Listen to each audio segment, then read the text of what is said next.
बाल्यकाल से ही एक मेरे मन में कुछ ऐसे ही क्षेत्रों में आकर्षण रहा।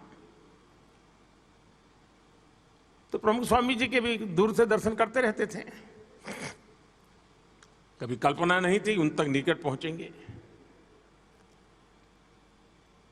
लेकिन अच्छा लगता था। दूर से भी दर्शन करने का मौका मिलता था, अच्छा लगता था। आयु भी बहुत छोटी थी, लेकिन जिज्ञासा बढ़ती जाती थी। कई वर्षों के बाद सन 1981 में मुझे पहली बार अकेले में उनके साथ सत्संग करने का सौभाग्य मिला।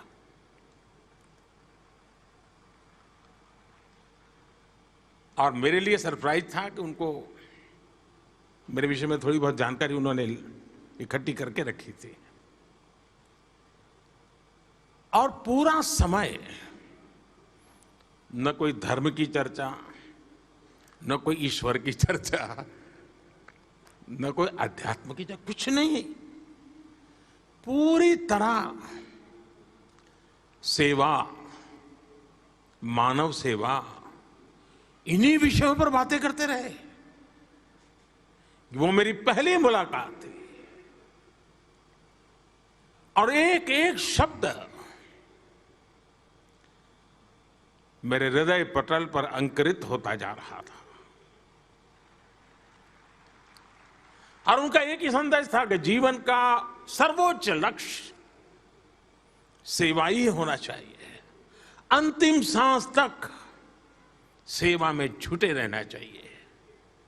हमारे यहां तो शास्त्र कहते हैं नर सेवा ही नारायण सेवा है, जीव में ही शिव है। लेकिन बड़ी बड़ी आध्यात्मिक चर्चा को बहुत ही सरल शब्दों में समाहित करते, जैसा व्यक्ति वैसा ही वो परोसते थे, जितना वो पचा सके, जितना वो ले सके।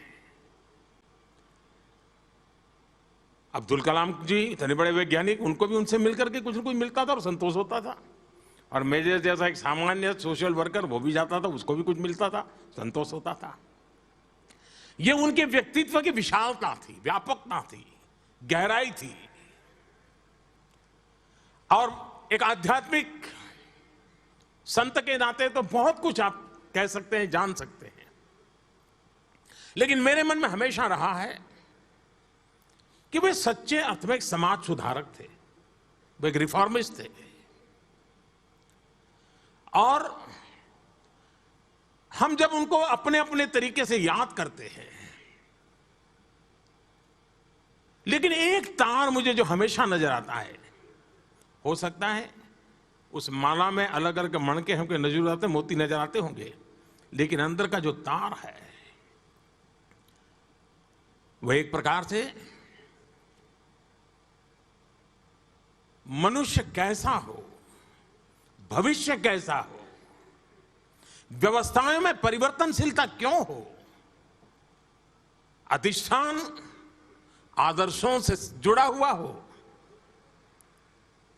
लेकिन आधुनिकता के सपने आधुनिकता की हर चीज को स्वीकार करने वाले हो।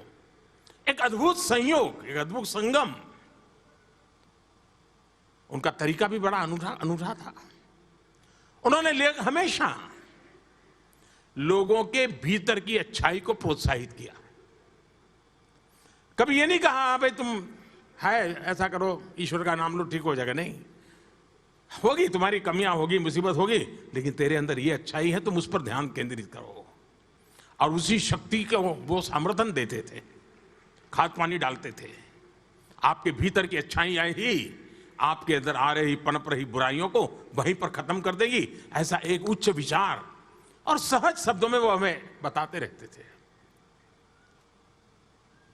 और इसी माध्यम को उन्होंने एक प्रकार से मनुष्य के संस्कार करने का, संस्कारित करने का, परिवर्तित करने का माध्यम बनाया। सदियों पुरानी बुराइयां जो हमारे समाज जीवन में, ऊंच नीच भेदभाव, उन सबको उन्होंने खत्म कर दिया। और उनकी व्यक्तिगत स्पर्श रहता था और उसके कारण ये संभव होता था।